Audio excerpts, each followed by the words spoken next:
Okay, awesome. And as you can see, the title of this interview is How to Earn a Six-Figure Income Producing Music from Home Without Sacrificing Creativity or Ownership of Your Songs. And that has to do with sync licensing. And today we have an expert on this topic. His name is Xander Rushy. Hello, hello. What's up, man? How you doing? I'm doing well. So where are you based right now? I am in Los Angeles. I am in Paramount Recording Studios in Hollywood. The Sweet. So that icon. is not a green screen. You're in an actual Yeah, this is recording studio. just moved in here this week. This is the new spot, man. Yeah, Paramount, the most iconic studio, arguably in LA. Sweet, Freaking man. Jimi Hendrix recorded in this building. Really? Yeah, like legends. This studio's been around from like the '60s. There's just plaques on all the walls down in the lobby. So lots of good vibes in the building. Lots of inspiration in the walls. Yeah, it's exciting. That's awesome, man. Yeah. Well, I'm going to embarrass you a little bit. Okay. I'm going to read your bio Nice. so people know who you are and why you are a credible source to talk to about sync licensing. For All right. sure. So, like I said, this is Xander Rushy, Los Angeles based artist, producer, and sync licensing expert whose music has been heard by millions, working across rap, hip hop, pop, and electronic. Xander, also known by his rap alias Stylo Beto, first broke into the world of sync when Marvel featured his song Last Ones Left in their hit series Cloak and Dagger and Runaways. That breakthrough led to a worldwide publishing deal with Pulse Music Group.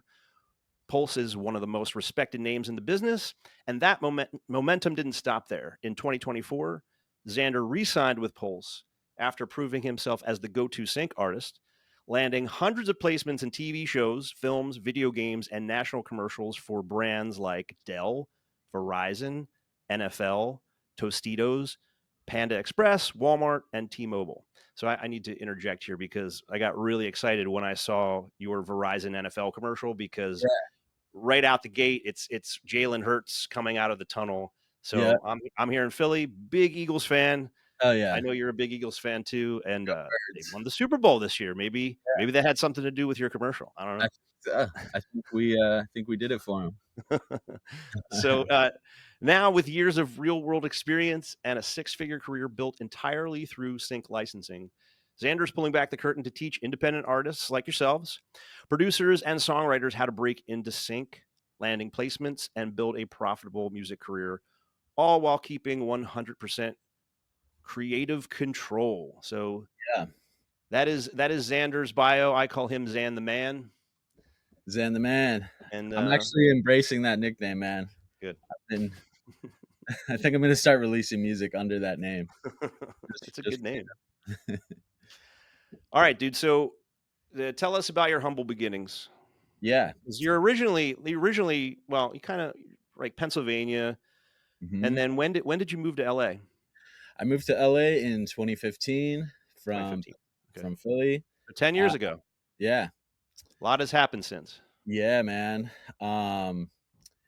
Always been doing music. Always been making beats. When I was young, I was rapping. I was performing, playing in bands. Then went to school for audio production in Philly. When I finished that program, moved to LA because that's where I thought I needed to be. So Yeah. moved to LA, and then about I got lucky, man. Like 3 months in, 4 months in, I landed an internship at a studio called Killingsworth Recording Company. And the owner of that studio, my friend Tomas Costanza, he was my mentor. Pretty much just took me under his wing, and he is an OG sync god, if you will. He's just, he's been doing it a long time, and he, I had never even heard of sync when I met him, so I was just trying to get my foot in the door any way I could. And he was basically like, "Look, we do sync licensing." I had no idea what that was. And yeah, so I just was cleaning the studio, cleaning the pool, doing the intern stuff. Making the Being, coffee. yeah, exactly. Probably for like a year to 2 years of that, and then but just being a fly on the wall and getting to sit in on sessions with my mentor and his collaborators, who they were all like signed to various publishing companies like Sony and Concord and Pulse. So I got to be in the mix and just soak up and sponge up everything I could. I would like engineer sessions for them, just hitting record and just listening to how they write and listening to how they worked and what they were focused on, and just soaked it all in and honed in on my craft. And eventually it started to pay off. It kind of figured out how to apply what I was learning from them to like my music. And but it took me a while. It took me like 3 or 4 years before I started landing actual syncs. That's Mm, when I started. Before I was landing syncs, I was doing like a lot of music cues. So I was doing like beats and background, 30-second background instrumentals that you would hear in like Comedy Central shows. Like, mhm. and we would do, Oh, right. 300 cues for a season, maybe, you know Right. what I mean? Might use 10 or 20 cues in each episode. Um, and then eventually, yeah, started putting my own vocals on stuff and landed a sync with Marvel. And then that's when it kind of took off for me, because that's when Pulse hit me up and offered me a deal from the Marvel syncs. And then also at that same time, I was working with Concord, which was my mentor's publisher. So they were inviting me out to camps down in Nashville, and I got to just see the Nashville workflow and work with a lot of people down there that were doing sync. So yeah, 2019 I signed with Pulse, and then it's just been off to the races ever since. So what was your first sync, and what was that like? So my first actual sync was it was actually in the movie Death Race 2050. This is before the Marvel sync. This is right Okay. before, and I was sitting in the studio one day and overheard my mentor and some of his collaborators. They had just gotten a brief from a music supervisor. Okay, so what is a brief? A brief is like the music supervisor reaching out to contacts saying, "Hey, I'm looking for a song for a specific scene. Mhm. Here's the scene. Here's what's happening. Here's what we're looking for." It explains like the genres, and this brief was funny. It was like very hybrid. It was like they were looking for something that was dubstep, hip hop, and like heavy metal with a rap vocal. So the production was And like, a banjo. yeah, exactly. Uh, and dude, the funniest thing though is this is the funniest part. My mentor and like his collaborator, they had the perfect instrumental. They had that hybrid Yeah? dubstep, hip hop, heavy metal instrumental. They had that already produced out from a project that like earlier in the year that never panned out, right? Okay. So, so they were like, dude, we could submit to this brief right now. The only thing they didn't have was the vocal. So Okay. and they're scratching their heads. They're like, man, if only we had a rapper, because here's the brief was like end of day and it was already like 1 or 2 p.m. So it's like we had Okay. only a couple hours to submit to this brief. And they didn't know I rapped because I didn't tell them that I could rap in Okay. the beginning, because I wasn't trying to be a rapper, and I was kind of like, it was just a skill set that I had, but I wasn't really embracing it. I was like, I wanted to be a writer, I wanted to be a producer, Yeah. but my my background is like rapping originally, and I'm thinking, I'm like, man, I need to just tell these guys I think I could do this. And I let them know, I'm like, hey guys, I think I could rap on this song, and we could land the sync. And they're looking at me like, dude, what do you don't rap, like what are you talking about? I play them some stuff, some older stuff that I had recorded back in the day, and Yeah.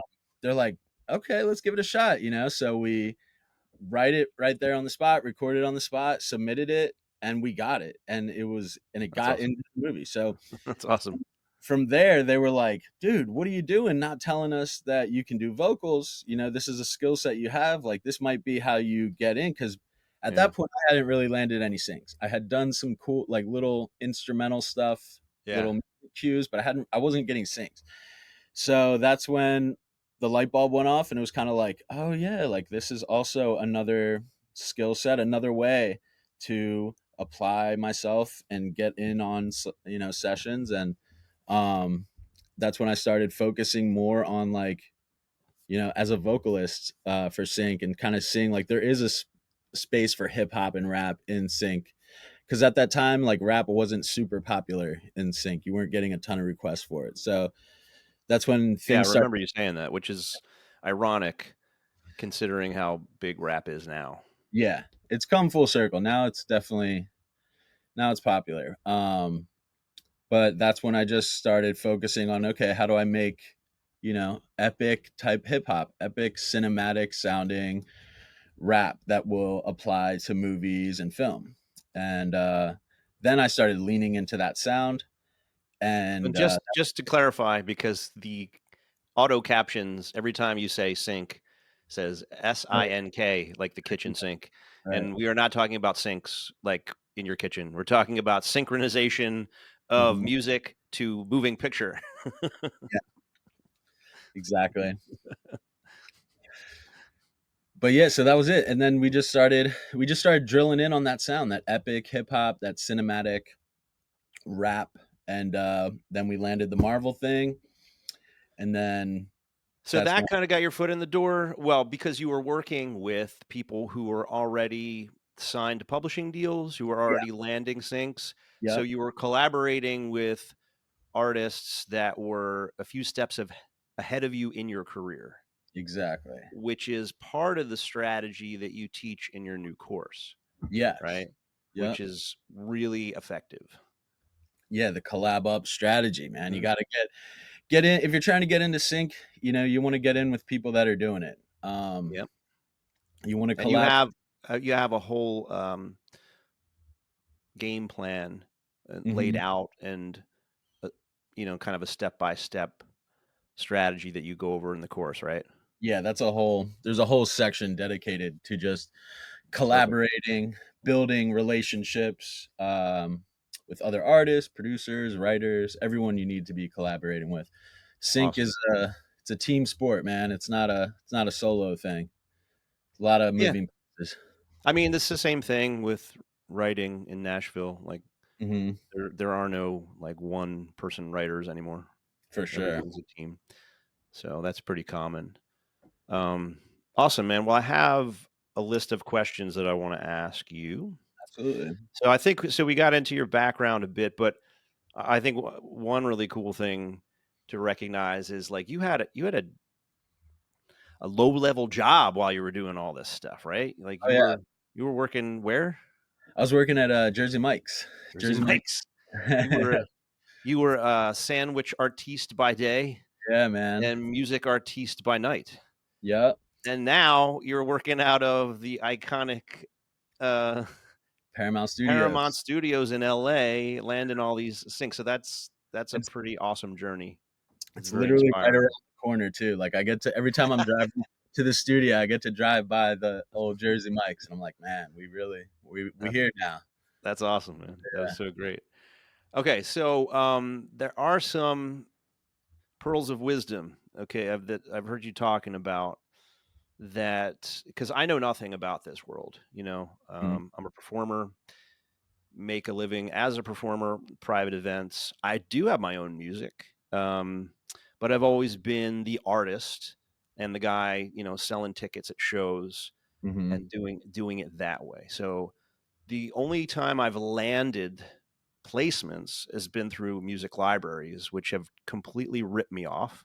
Mm. I got no money for the sync and just kind of the residual royalties, which it's some money, but it's really nothing compared to that Yeah. upfront payment that Yeah. you get when you license your song. So um, it's just having conversations with you has been really helpful to understand the way this stuff works. So Mm. one of the things you were talking about is you have to know what music supervisors are looking for. So For sure.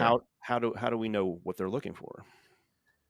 So yeah, music supervisors typically are looking for a few things. They're going to be looking for songs that tell a story, songs that will complement what's going on screen, right? So songs that are Well, what do you mean by tell a story? Like, tell a story about a guy in a truck driving down a dirt road?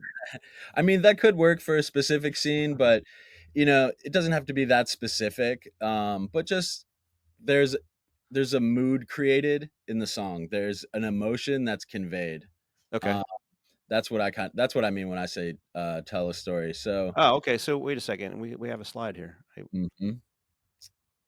Okay. Cool. This will help visuals. So when talking about what music supervisors are looking for, Yeah. they're looking for songs that create moods and convey emotions.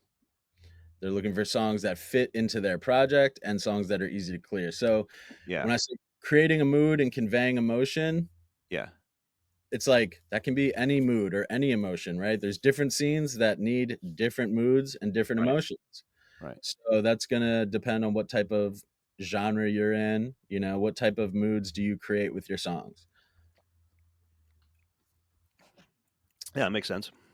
Right. Yeah. So then fit Yeah. their project, meaning like music supervisors are working on specific projects. So if you're sending a song to a music supervisor, you want to do a little bit of research as to who that music supervisor is, and you want to know what projects they work on. You don't want to just Hmm. send an entire catalog of songs to any and every music supervisor because that's Right. just going to piss them off and like they're going to be annoyed. Yeah. So you want to find music supervisors that are already licensing songs like yours or working on projects that your songs would be a great fit in, and then those are the music supervisors you want to send your songs to. So you had a great tip on that. Like, how do you find music supervisors? Oh, great way to find a music supervisor is to just look him up on IMDb. Like, look up a show, imdb.com. Uh huh. Say you're watching a show like Euphoria and you're like, man, my music would be great in this show. I have songs that would sound awesome in Euphoria. Yeah. Well, I would go to imdb.com and I would look up who the music supervisor is for that show. And then That's from awesome. there, I would probably look them up on Instagram, see if they're on Instagram, if they're public. Um, Not necessarily DM them on Instagram, but just kind Right. of like follow them on social media to see what their vibe is. Are they open to submissions? Like some people might have a link like, hey, send me songs here. Some Hmm. might not be into it. Another way to find them is like LinkedIn. Uh, LinkedIn. yeah, Yeah. LinkedIn is a little more You professional. actually did that, didn't you? Oh yeah, absolutely. I use LinkedIn to contact Mike Locke from Silverside Productions, which is a publishing company that I've worked with for years now and gotten a ton of syncs with. And at the time, I was looking for a smaller publisher, someone who would just like really focus on my stuff. Yeah. And I had heard of them from a friend that they were kind of doing their thing. So I found the creator of the company, the founder of the company on LinkedIn. I sent him a very short, concise, to the point email or DM of like, "Hey, Mike, love your company, big fan of your work. I have a project I think you guys would love. Here's a link, and then I sent him like a disco link to it. And What's disco? disco is disco is how you everyone should be sending music nowadays. Okay. It's the site that you use to upload your music, do your metadata, and send playlists. It's basically like a Dropbox or a SoundCloud. Okay. Disco.ac. Well, then And that actually segues really nice into this songs that are easy to clear part. absolutely, yeah, exactly. So disco. So what is metadata? What is that? Yeah. So metadata is the information that's embedded into your song file. Okay. It's how you communicate to the music supervisor, the publisher, whoever's looking at your song, whoever you're sending your music to. Hmm. This is how they can click on the song file and they can see who wrote the song, what the splits are. They can find out all the information of the song because it's embedded into the metadata. So, and I have an example on this slide here. This is from Disco too. Disco just makes doing the metadata really easy. What is the disco website? It's disco dot what? Disco.ac.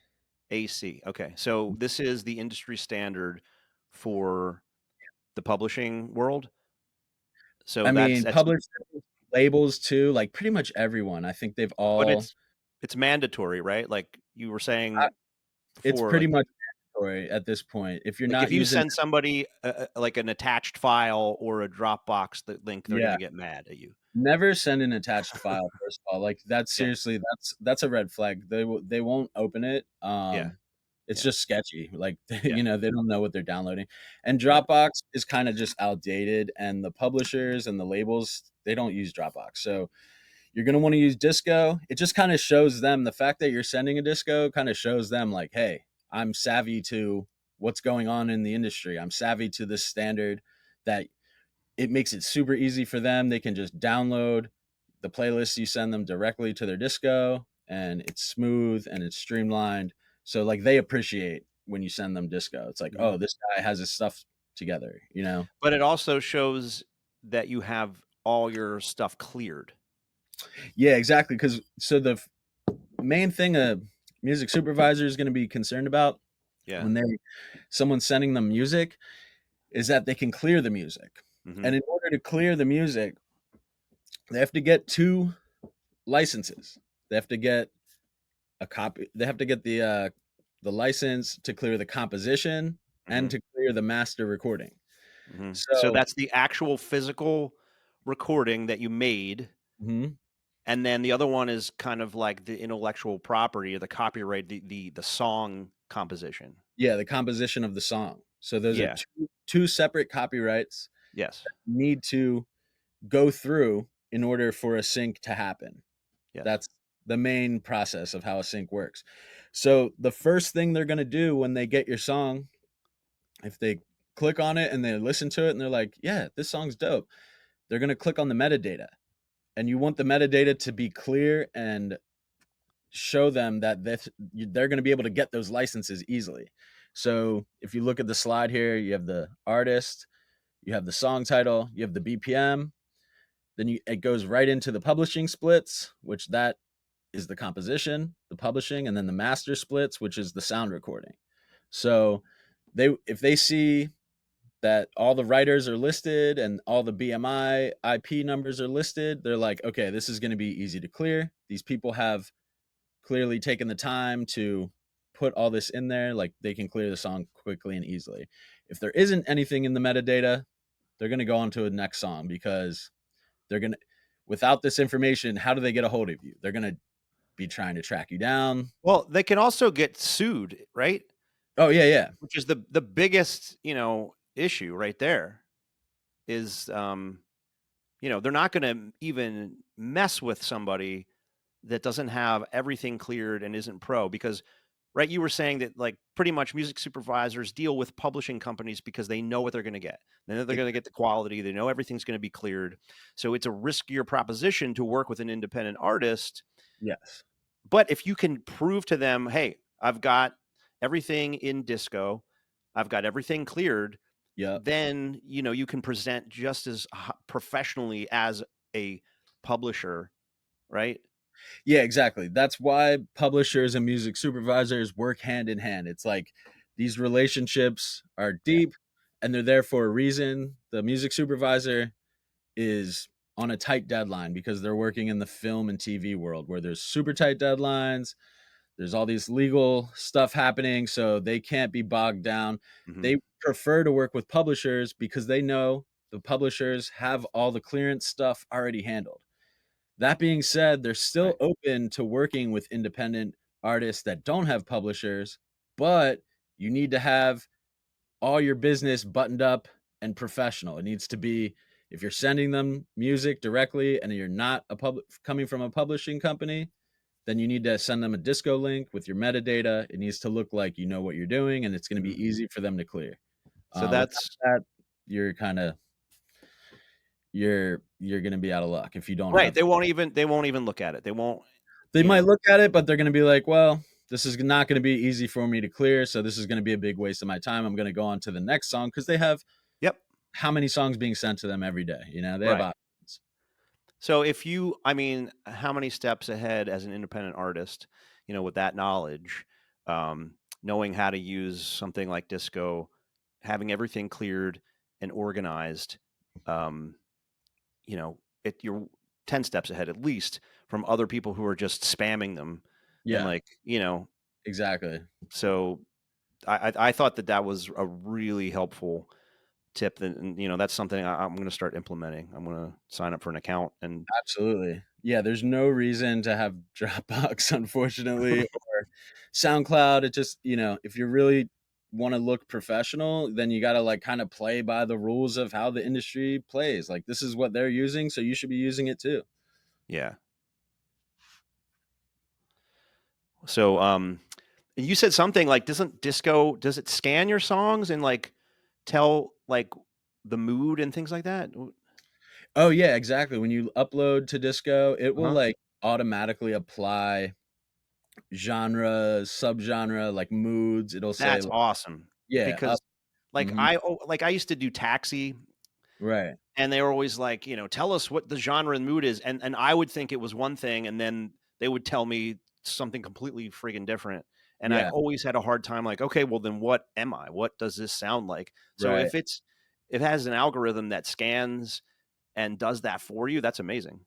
No, it's super cool. Yeah, because that's one thing that I was always like not great with. Like, oh, what Yeah, genre is this? It's like multi-genre. I don't know. But like, yeah, it just yeah. automatically applies keywords, buzzwords to describe your music so then the music supervisors can see that as well. Um, yeah, it's a great feature. That's awesome. Okay, so everyone who's interested in this should be signing up for disco dot AC? .ac. Yep, Yeah, okay. disco.ac. And when Very you're cool. doing metadata, you always want to list not you want to list the writer's info as well. You want to list your BMI or ASCAP your PRO IP Mhm. number. Yep. And if you have a publishing entity, which you also should have, a publishing entity, which it's will have its own IP number. You want to have that in the metadata of your song. Is To, this stuff that you go over in the course? yeah, Okay. exactly. We have a whole thing in the course about this. This is Because something I run that's into all the time with songwriters and artists is like they don't know these things or they don't have these things set up and it's kind of frustrating. So when I meet someone and I work with them, I yeah. get their BMI or their ASCAP and their IP number and I have a whole database of everyone I've ever worked with and Okay. their numbers. You know what I mean? I Okay. save them because it's so important to have it. Yeah. And I just realized myself that I don't have a publisher registration with ASCAP. I just have Ooh. a Yeah, writer's. you're leaving money on the table, brother. You're Okay. leaving money on the table when it comes to publishing. I Um am because I get royalties every quarter. mhm. They're not huge, but Yeah. I get ASCAP direct deposits Yep. my quarterly royalties into my bank account, and I just realized I don't have a publisher's account on ASCAP. That's stupid of me. Specifically for ASCAP, Yeah, you need to have so with BMI, yeah. if you don't have the publishing entity, BMI will attribute the publishing royalties to the writers, which Okay. is cool, Yeah. but ASCAP won't. So it's Where does it like go?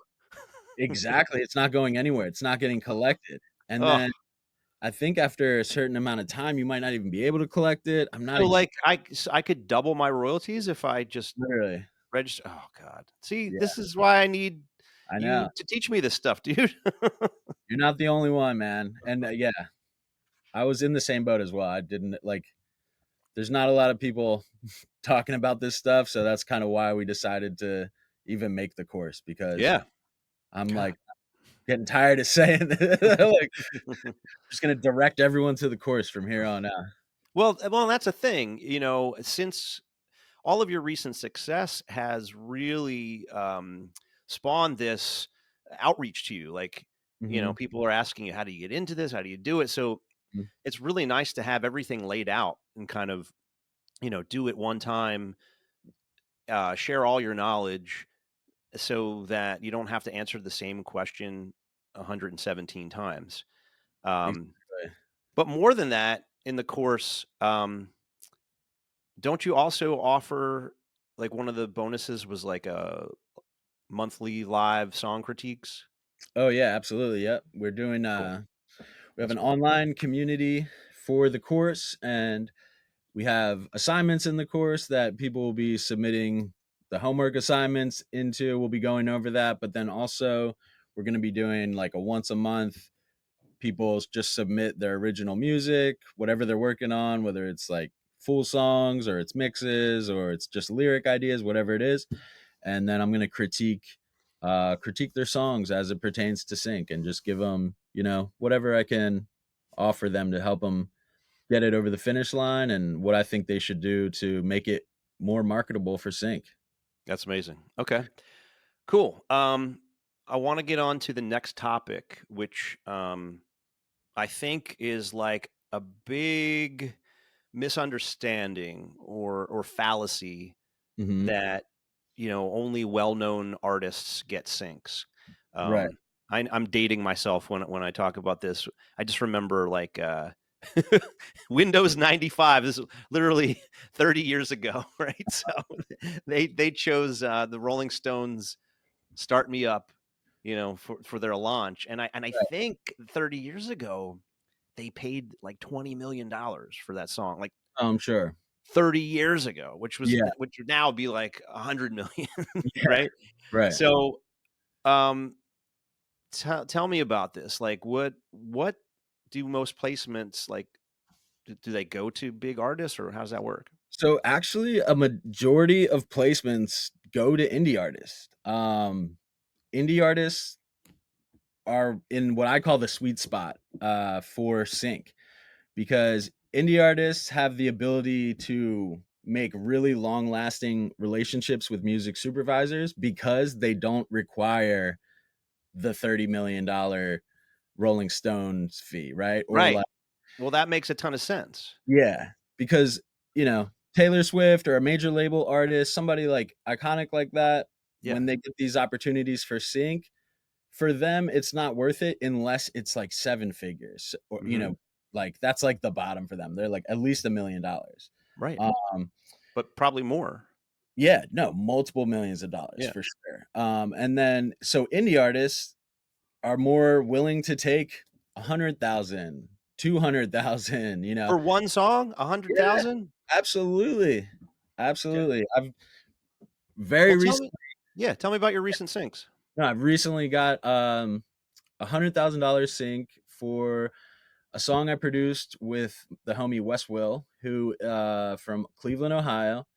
We got introduced online. He had like 400 monthly listeners on Spotify. None of his songs on Spotify had even like 10K.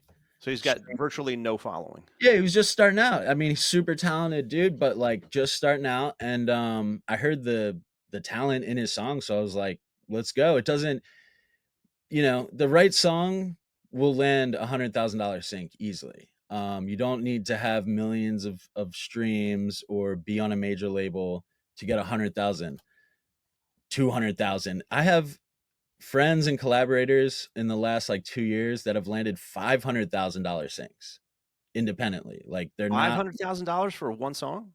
Yeah. Now that's Dang. that's really high. That's Yeah. really high. 500,000, but that was for like an Apple commercial. Apple Okay. has Yeah. the ridiculously high budgets. That's like winning the Super Bowl. But not no label, no massive following, like not millions of fans, these are independent artists just grinding it out. Yeah. Um, it's definitely doable. And yeah, it's so like, don't get discouraged if you're, an indie artist and you don't have a million followers. You can easily hit six-figure sync placements with the right song. I mean, it really is amazing because even like what we are doing here at Well Paid Musician, Mhm. making six figures as performers, it's still a lot of work. Yeah, It's absolutely. still, you know, um, even though it doesn't take a ton of gigs to do it, it's still, you know, a full-time commitment in a sense. It's not as much as working a 40-hour week, but to be able to write one song that could land, you know, a, a a six-figure sync fee and then to be able to replicate that and do it Yeah. multiple times in a year, I mean, that's phenomenal. You realize how valuable your skill set actually is when that happens, right? Like Yeah. when Wes Will came through, first day I met him, he came to a studio session. We hadn't met. We worked for like 4 hours in total, and we did 2 songs that day. And one of those songs got us $100,000 sync. So he Mhm. essentially made 40 grand that day for 2 hours of his time. You know what I mean? Yeah. Now there Well, was, and this is a great point here too, because you talk about this collab up strategy. Mhm. Now, why would you work with him if he didn't have any connections? Because I understand the sync world and I understand that it's not based on connections and it's not based on clout. It's not based on fame. It's really just based on the right songs, The right song. great songs, Yeah. being strategically written, kind of being intentionally written, and then just kind of having the key players of the sync world involved in pitching. And that's all it takes, man. You just got to be strategic with it, but it's way less based on image metrics, algorithms, being on Mhm. playlist. Like that's the artist side. The artist side Yes. is all Yes. about image. It's all about what the numbers are. It's Yep. all how many TikTok followers you got, where it's like Yep. sync Yep. doesn't rely on these things, because movies and TV shows are happening regardless. So they're Right. really just looking for awesome songs that are going to complement their visual productions, and that's where we slide in on the sync side. So yeah, so when I heard his stuff, I just heard the talent, and I'm like, yeah, his numbers aren't there, but that's not gonna like not get us a sync. You know what I mean? Yeah. That's awesome, man. Yeah. Um, do you have anything more about this topic, or are we gonna? Yeah. I mean, let me think. Oh yeah. Yeah, See, because you just well, show his picture. yeah, this is the homie Wes Will. Shout Yeah. out Wes Will. Yes. First song we did, we got a 6-figure sync. He got $40,000. He now moved out to LA as a result. But yeah, it's not just him. I mean, Mama Hayes, another artist I was landed Tostitos commercial with. That was $130,000 ad. Ma Mama Hayes. Yeah, Mama Hayes from Okay, Oakland, so Washington. I don't know if you have a picture of her, but I do remember you saying something like, because I think this is an important, uh, topic as well. I'm going on a tangent a little bit, but Yeah, go. we'll come back. Being flexible. So, I'm bringing this up because you said, okay, Mama Hayes was like a soul artist, Oh yeah, right? absolutely. But her placement was a different genre. Like, she was willing to expand based on what? Based on the brief? Based on what the music supervisor had asked for? Well, in that case, we were actually there wasn't a specific brief. She was Oh, actually really? just yeah, we were going off of what we thought, like what I thought as a producer was hot in sync. Like I was like, she was her sound at that point was more retro. It was like soul. Yeah. It was definitely like throwback to like 60s eras. Lots of like Like live like like instrument. Leon Bridges' first record. Yeah, exactly. It was like Mhm, it was awesome. It was modernized mhm. vintage, right? Yeah. But then when we started and the first song I did with her was more like her style. But then the second song we did with her, I was kind of like, yo, let's try something a little bit different. Let's go a little more electronic, a little more pop. Um, and we did something that was more like disco. It was more so it had some retro feel, but it was definitely like a new lane. It was more of a hybrid. And but it worked beautifully and she was super open-minded to it. Which is yeah, a key point to make in sync is like it's all about collaboration. It's all about being open-minded to fusing genres, um, working with other top liners or songwriters, and just being open-minded to new ideas, new techniques, trying things different. Like if you're just gonna do one thing and one sound the way that you know how to do it, you're kind of boxing yourself in. Yeah. You want to be able to like broaden your portfolio. You want to have a diverse catalog with Yeah. different sounds. If you just do one thing, that's cool, but you it's going to be harder to get to that 6-figure yearly income if you're just doing one specific thing all the time. So that's the same advice I give new members that come into well-paid musician to come into the coaching program. Hmm. Like, okay, if you play guitar and sing, that's cool, but what else can you offer to clients? Like, it's great to also have a band, Right. right? And then a lot of performers have recently started also DJing Hmm. because it's like, well, I'm really serious about making a six-figure income in the private event space, and I know if I add this DJ skill set, it's kind of easy. It's much easier to be a musician and learn to DJ than it is to be a DJ and learn how to play an instrument or sing, right? Sure. Yeah. So, Yeah. so to be able to, diversify, have more offerings for clients gives you more opportunities. And I also say that too with travel, because here on the East Coast, within 2 hours you can get to three different states. Right. I know in California, like 2 hours just gets you deeper into California. Like you Yeah. got to kind of go travel anyway. But being able to diversify, right, go outside of your comfort zone, uh, deliver more options to clients is the same thing with sync. Like, okay, I'm a singer songwriter, so this kind of style that I produce is limited, but I totally would be, open to, I mean, putting my voice on different genres. Um, you know, I mean, you even hear that in country nowadays, like a trap beat to a country Oh song. yeah. Like, you know, Exactly. it's just so, yeah, I think that makes a ton of sense. I That's how I look at it as well. Like, I just think of it as what can I do to add value to a song? So like sometimes I'm producing the instrumental, sometimes I'm just in as a writer, sometimes I'm just like Hmm. helping with lyric ideas, Hmm. sometimes I'm the vocalist on the song. It's just like anything I can do to be on the song is cool with me. It doesn't matter what it is. I just want to contribute. I want to be on as many songs as possible, as many good songs as possible, and any way I can. Because a cool thing about Sync is they kind of, for the most part, people abide by what is called like the Nashville splits or Sync splits, where it's not like the label artist world where everyone divvies up.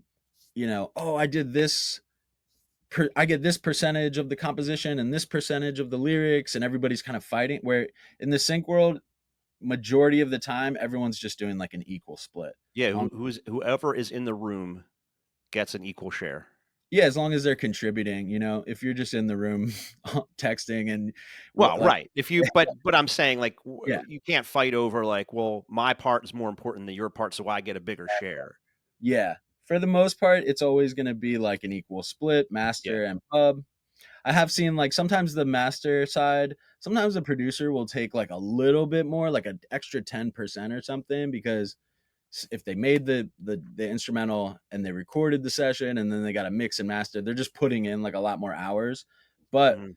always splitting on the pub side evenly. On the And composition side, you mean? yeah, Yeah. and then on the master side, sometimes sometimes the producer will get like a few more points, but That it's makes pretty, sense because yeah, they're doing a lot more work. yeah, they would just hour wise, they usually put in, yeah, maybe like an extra 20 hours on the song mixing. That's a lot of hours. I mean,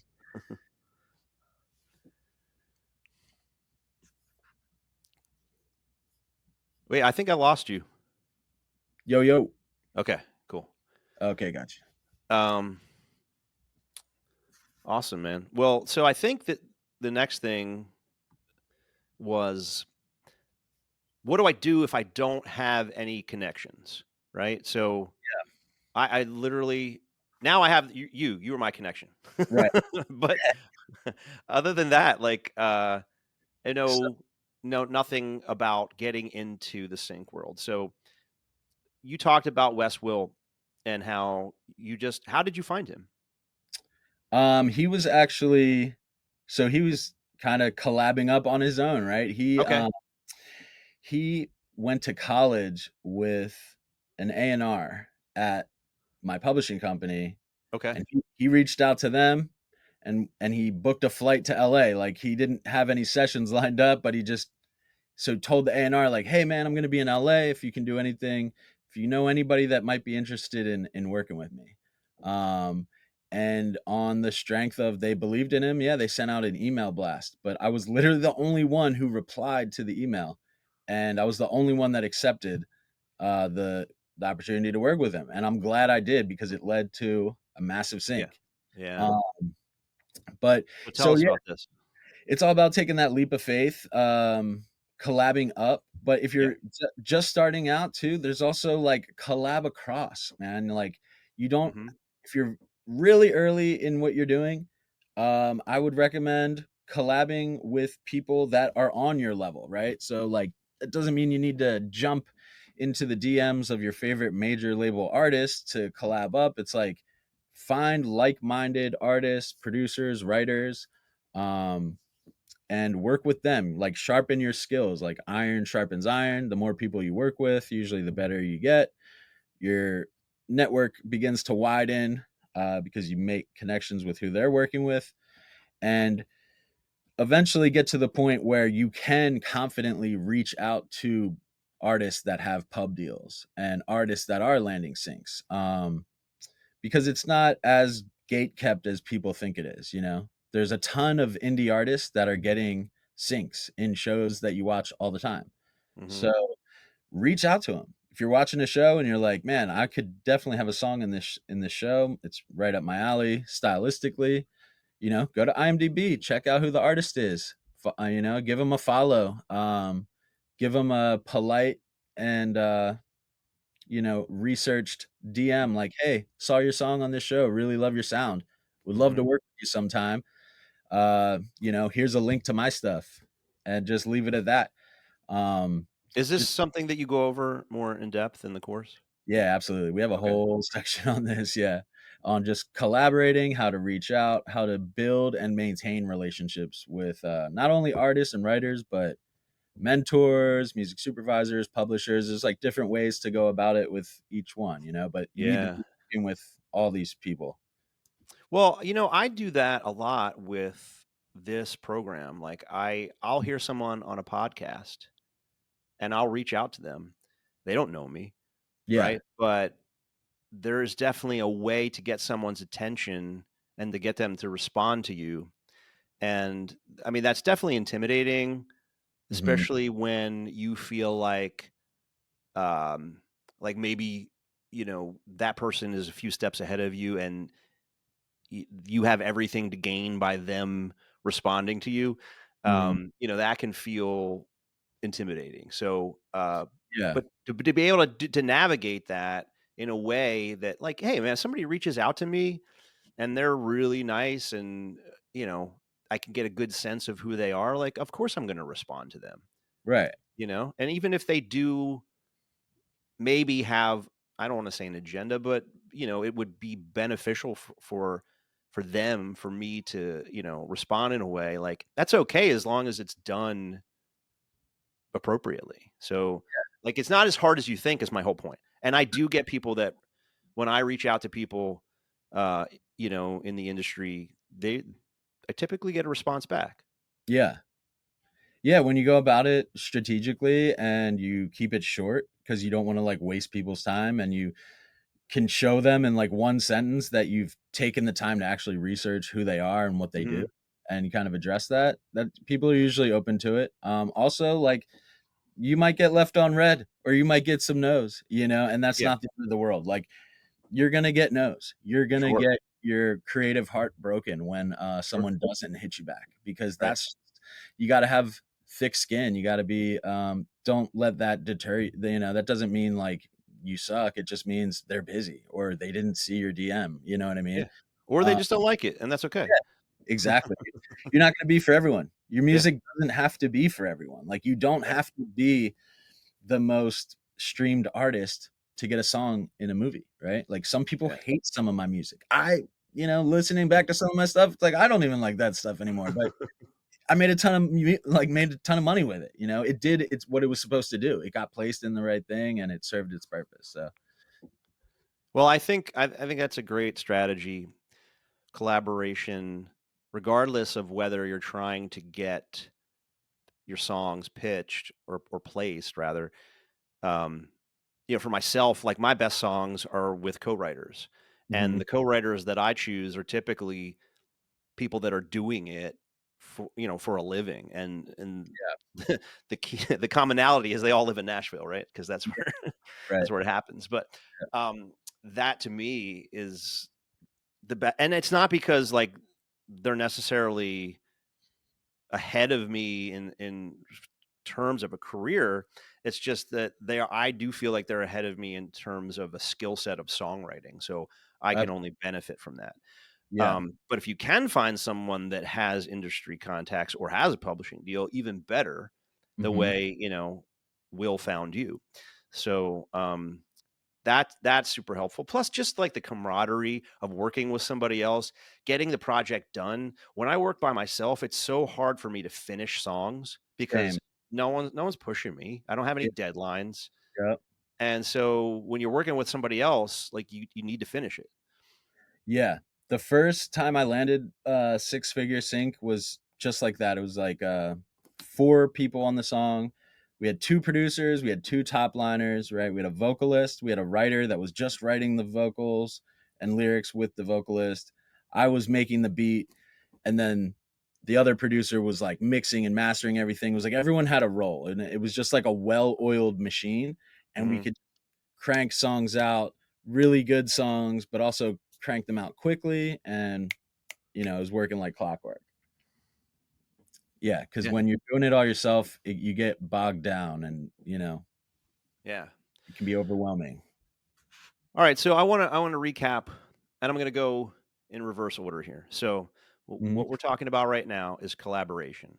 Whether you collab across for the reasons we just discussed for productivity and for making your songs better, or if you collab up in order to work with someone who has industry connections in the sync world that can actually get your music placed. Mhm. So those are two great ways to go about it. And now I'm going to pull down this slide. Um, and then before that, we talked about why indie artists have an advantage in the sync world because, these companies don't want to pay 7, 8 figure sync fees to Mhm. well-known artists. They want to pay 6 figure fees to independent artists who Yeah. have, you know, great music as well. But um, that's like life-changing money for us, right? $100,000 for a 100, song. I mean, even 50,000, even, Yeah. 70,000, even 20,000, like that sweet spot for independent artists is Mhm. like 10,000 to 100,000. Um, you can just really rack up the amount of syncs that you get, you Mhm. know? Like, I used to own that area of, like, 20,000 when I was first starting out, and I Mhm. wasn't hitting 6 figures on a sync. Yeah. I was getting an insane amount of $20,000 syncs, and so, like, it was kind of equal to, you know what I mean? The 6-figure syncs are hard to get. It's really competitive. That more money, Yeah. the more competitive it gets. But like living in that 20 to 50,000 Mhm. range, it's like you can make just as much money if that's your range. It's all about just finding your lane. And then when the music supervisors find you and they know what they can pay for your song, they're going to come back to you time and time again for every time they have a project. And that's how I was getting like multiple Marvel shows. You know what I mean? That was all Yeah. the same supervisor coming back, like, oh yeah, and then using the same song again, So Mhm. the That's sweet awesome. spot, yeah. And then before we discussed that, we talked about what music supervisors are looking for. And I think one big takeaway for me was using disco.ac Mhm. and the fact that it will scan your songs and add the genres and the moods for you. That's amazing. Yeah. But also making sure that everything is cleared and everything is in a nice package with a bow on top so Yeah. that a music supervisor knows that you're legit and Mhm. then will take the time to listen to your song, or they can. Of course, they're not always going to do it, but your chances are way higher if you Yeah. do it through Disco. Um, so that was a really great tip. And Yeah. and then briefs too. That's something you go over in the course? Do you give people access to briefs from music Yeah. supervisors? Yeah, exactly. So we've compiled, like, all the briefs that we've gotten over the years, and we show you guys into just what music supervisors kind of like how their brain works, what they're thinking about, like the buzzwords they use, right? Okay. A word that is commonly used in sync, almost in its own way, is swagger, right? Like, Yeah. and you know what I mean? It's not like, Attitude.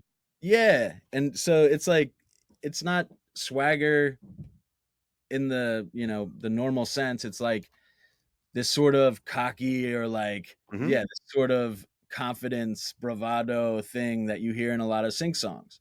Hmm. There's a lot of just like, yeah, lingo, nomenclature that is specific to like what music supervisors are saying and what they're looking for. So yeah, we kind of break this down and show you all these briefs, so you can start thinking like a music supervisor. So you can, you want to be successful in sync, you need to be creating songs that music supervisors are going to want now and in the future, right? So you need to like understand what they're looking for, what they're into, what's working. So yeah, we show you briefs, we show you all that so you can just get familiar, man. You need to be studying the landscape to really Yeah. understand. Otherwise, like you're just throwing spaghetti at the wall if you don't know Exactly. what they're looking for. Yeah. So that's really important. Um, what else was I going to say on that topic? Lost my train of thought. Oh, one of the things that intimidates me is like mixing my own music, Yeah. right? So I think you said you had like mix templates that you could offer people. Yeah, we threw in my personal mix template that I use on every song that I work on. Okay. I'm not a pro mixer master engineer, right? But I've got to this point You where, don't have to be. yeah, like I can do it. I can, and I mix and master 99% of the songs that I do that get placed. That's Um, amazing. yeah, Because because I pay probably at least 500 a song to get it mixed, and then uh, another like $150 to get it mastered. So that's like uh, 650 a song I pay when I release something. absolutely. And I'll pay mix engineers and mastering engineers for certain songs that are like near and dear to my heart. Like, oh, I love this song. I want to put this on Spotify and I Okay. want this one to be like better than ever. Yeah. But sync, there is like a numbers game aspect to sync. And so if I were to do that every time, it Yeah, would it's too just slow expensive. me down and it would bog me Yeah. down financially. Well, the So, other thing is too, they use stems. oh So yeah. they're remixing it themselves, Yeah, absolutely. right? Another thing that's important, yeah, when you're making these disco playlists, when your song is mixed and mastered and ready to go, Yeah. you're not just bouncing out the final mix and sending that on disco. It's like I bounce out the final, I bounce out the instrumental, the acapella, but then I Mhm. also do group stems. I send them Yes. the drum bus, Oh, I send yep. them the bass soloed out, I send them the keys, the guitars soloed out, Right. uh, background vocals, lead vocals only. Like you want to Yeah. give them as many options as possible because yeah, music supervisors, typically the editors are going to edit the song, to make it fit that commercial or fit in that scene. So they want to have options. And when they see that they have all the options in the world because your playlist has 20 different stems on it, like they love that. I would have never known that. Right. So, I mean, this is all stuff that's in the course. Exactly. And if you guys are seriously interested in getting into sync and making a great living doing it, we've got a course. We're not turning this into a commercial today. If you Hmm. want to find out more about it, um, I'm going to post a link below, and then I'm going to post this video on YouTube because I think it's going to be a nice long form interview because it was kind of like a podcast today. Yeah. This is really valuable information. Like This is fun. everything you talked about today was super valuable. Um, if anyone's watching at this point or in the future, I'm sure that you're getting a ton of value from this. So to take the next step to join the course, I'm just going to put the opt-in page so you can get more information about what exactly is in the course. Go through, I think it's 5 modules, but a lot of what was discussed today you go deeper into it Yeah. inside the training. But you also offer a community and there'll be homework assignments, so you're not just kind of guessing if your songs are appropriate or not. Like, you're going to get feedback from Xander. Um, and then monthly, you're going to do a live song critique and Mhm. actually work with the members inside of the community. So that's really fantastic. I really appreciate your time, man. This was super valuable. And Thank you for like I having me, said, we were planning on just doing this live and not recording it, but because we had so many technical difficulties, uh, decided, okay, let's record it and let's repost it. bro. Yeah. And I apologize to everyone who like showed up on time and we didn't have our stuff ready to go. But you'll be able to rewatch this on YouTube as well. So thanks again, Xander. Hey, thanks for having me, Matt. I really appreciate Yeah. you. Yeah, man, this was awesome. And I hope you guys enjoyed it out there. And I'll be posting links to follow. All right. Peace out, man. See you guys. All right. See you.